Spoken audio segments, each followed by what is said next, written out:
And really what we're talking about today is in here, in the map listings on this segment right here when we look at this. So what we're really going to be looking at is citation management. How do we get our clients in here for map listing SEO? And how do these guys get into these segments? So if we go in and we look at some of these, let's just take this Roto-Rooter one as an example. If we pull this up, you can basically see inside of here that they have 478 Google reviews. They have their website, they have directions, they have their address, they have their hours in here, they have their phone, they have their appointment scheduler, they have controlled pictures and images in here, they have videos in here, they have reviews in here. They're replying to reviews. So you can see here, response from owner. So they're actually going through each of their reviews and they're actually replying. So they have a full profile. And that's basically, in essence, how they were able to get ranked in here. And then what they were able to do is they were able to replicate that across the web, not just on Google, but on all of the other places to ensure, from review sites, repository sites, directory sites, listing sites, etc., that their data syncs up. So on that note, we'll go back to the presentation. And Brian, is that switching a little bit better now? It is switching better. Okay, perfect. So let's just kind of talk a little bit about it. So if we go in and we look at how people find and share local services. So if we go back just 10 years ago, almost all search was performed on a desktop. Big screen, lots of results, 100% dominated by Google. Hence the phrase, Google it, right? Everybody just used Google primarily. However, things have really shifted a lot now because mobile has really shifted the landscape. So smaller screen, more competition for the top spot, and then apps tend to dominate. It's not just on Google. So a lot of us do searches on Facebook, we do it on Waze, we do it on Maps, we do it through Siri, we do it through Alexa.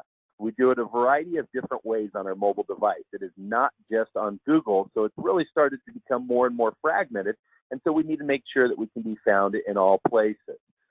The evolution of local brand management, when you really look at it, the share of organic clicks by rank. So on those map listings that I was just sharing with everybody, what this basically breaks down to is you can see the value to being in that top spot. 53% of the traffic goes to that top spot. Now look at the drop off between position 1 and position 2, 53 to 15%, 9%, 6%, 4%. So you can really see the value to being in the top 5, because again, now we get down to just very small percentages after those top 5, because there's usually enough choices that we can make a selection out of those top 5 in most instances. So the next piece of this is, how does Google and other groups decide who gets to appear in the map listings? What are those local listing ranking factors? So the first piece that we look at is local listing management. That equates to 48.6% of the algorithm. And basically what local listing management is it's NAP consistency.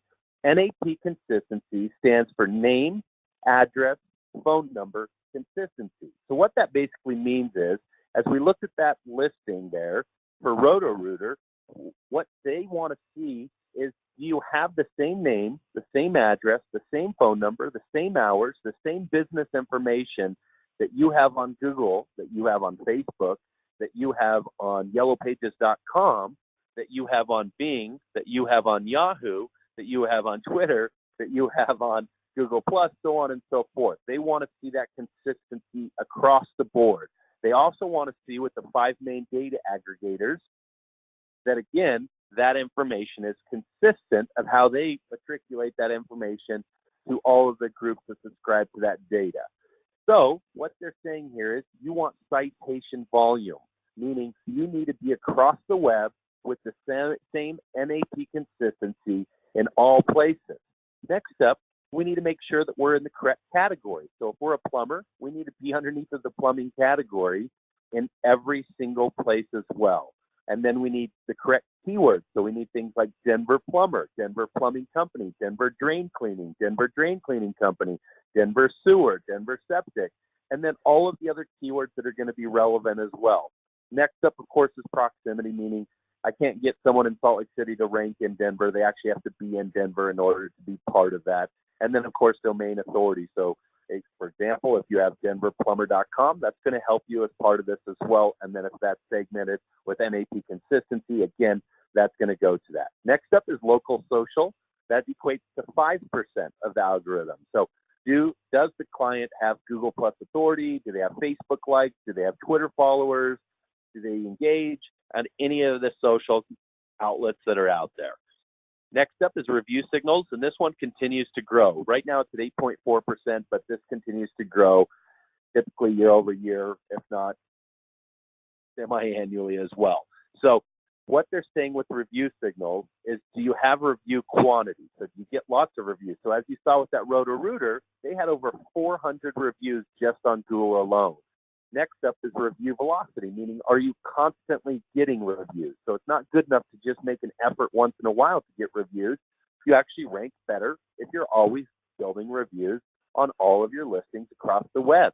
And then again, review diversity. So they actually want to see that you've gotten reviews on Google, you've gotten reviews on Yelp, you've gotten reviews on Bing, you've gotten reviews on Facebook, you've gotten reviews across the web on multiple sites. And then if there's industry-specific sites, do you have reviews on those things as well? So for example, for a realtor, it's probably important for them to have reviews on Zillow and Trulia and Realtor.com. For a car dealer, it's important for them to have it on things like KBB, Kelley Blue Book, Cars.com, Auto Trader, and other places where they also have listings as well.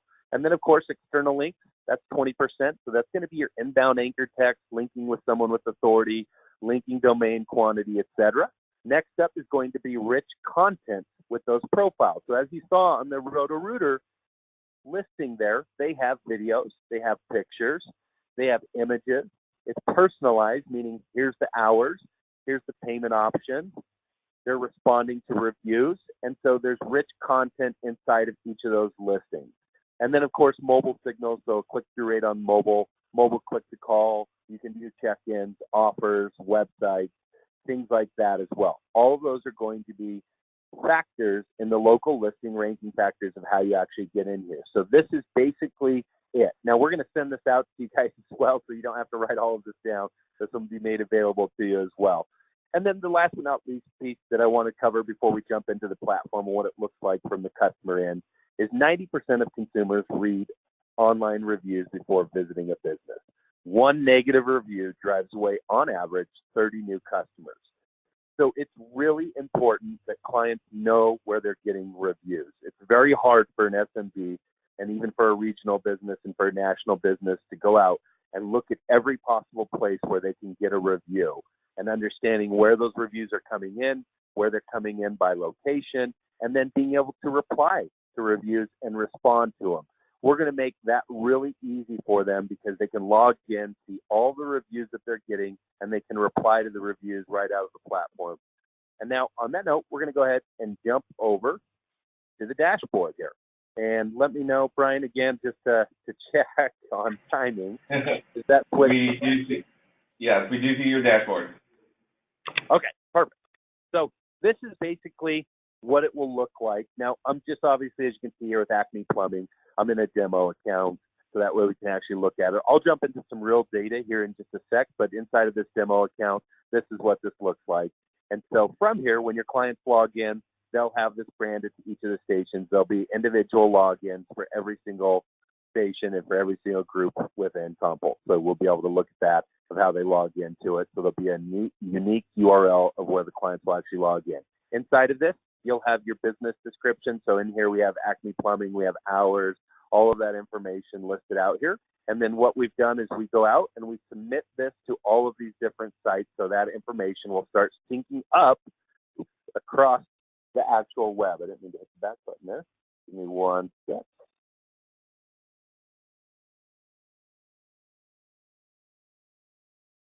And so that way it'll actually sync up with that. So you can see exactly what that looks like. Listed sites, currently synced, require action, and then you have maps in here. And then your clients can connect this if they already have this information inside of it. So it makes it real simple for them to be able to actually look like. And then inside of here, you also have interactions.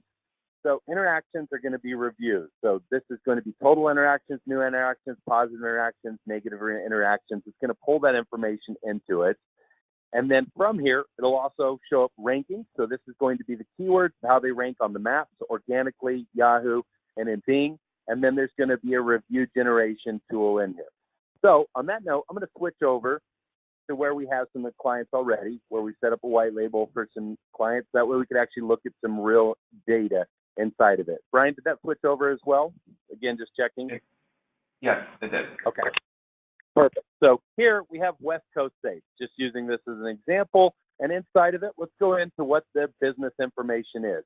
So we have the basic information here: name, business category, subcategories, phone number, website, street, city, state, zip code, country. Is this a franchise location? Do we want to hide the address? So for your businesses that say do not want their home address listed, let's say for a roofing company or for a plumbing company, things like that, where we want to hide the address, we can choose to do that as well.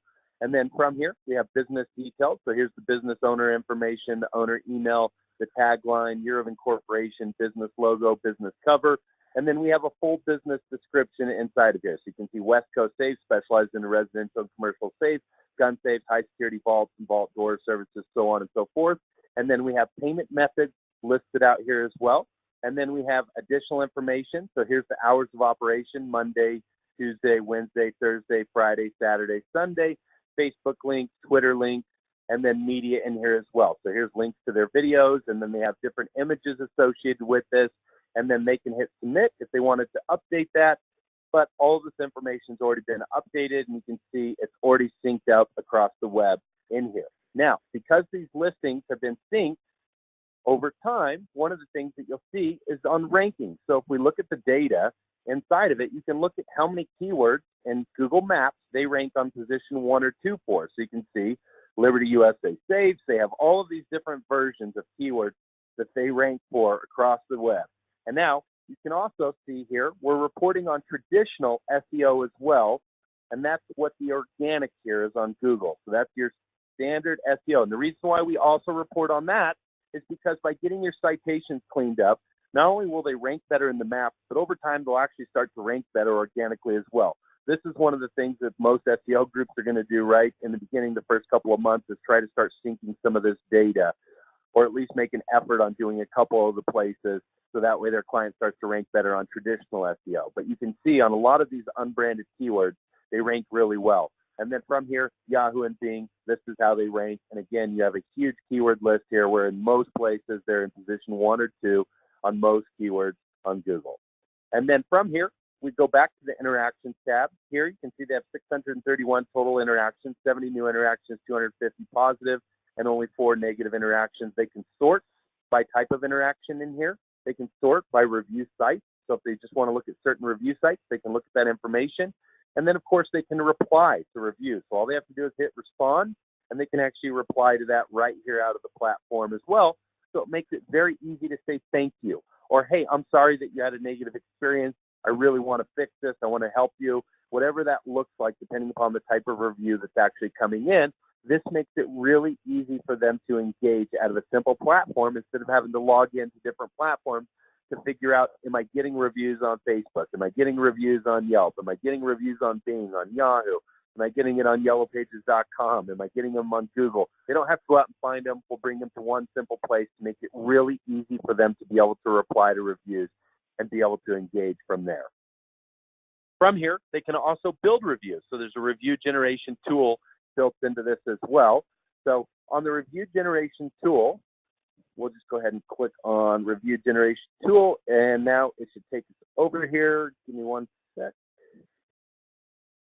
And then from here, you can see average rating 4.9, number of reviews 253, and then it keeps track of everybody that they're sending out requesting reviews. So here's the contact details, first name, how was it delivered? Was it delivered via email or was it delivered via text? They have both options to be able to do. Was it open? So you can see, have the person actually opened up? Has a follow-up email started? And if not, customer experience.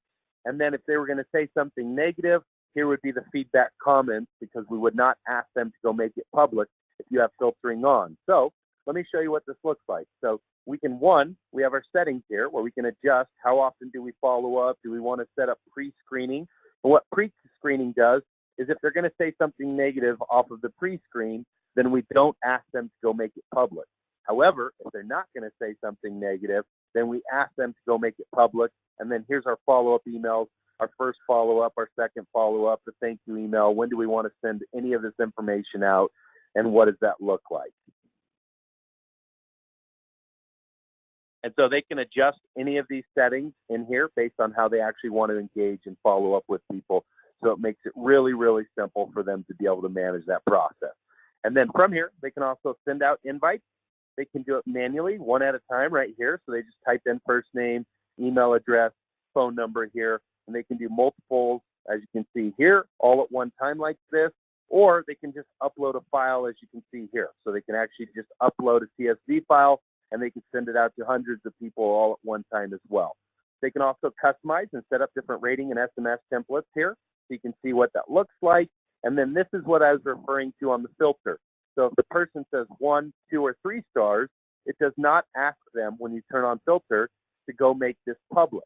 But if they click 4 or 5 stars, then it does ask them to go make it public. So if we go up to the 5 stars, then it's going to next take them to this. And now it's going to give them options based on where they select to actually write a review. And all they have to do is click, and it takes them right to where they need to write a review for that client. And as you can see here, they can adjust it. So if they want to build reviews on Google, you click here. And now you can see Google pulls up. The other thing that the client can do is they can add in any site that they want manually. So if there's industry-specific sites that matter to them, they can very easily do that. So as you can see here, we can add in things like Zillow or Cars.com or AutoTrader or anything that's important to us. And all we have to do is enter the site name, enter the URL of where your business listing can be found on that, and now they can customize it based on that industry. So if it's an attorney, they can do it on FindLaw or things like that. If it's a car dealer, they can do it on Cars.com. If it's a realtor, they can do it on Zillow, Trulia, or other places that are important to them. So it makes it very simple for them to build reviews based on their industry and what's important to them. So very simple platform for them to be able to do.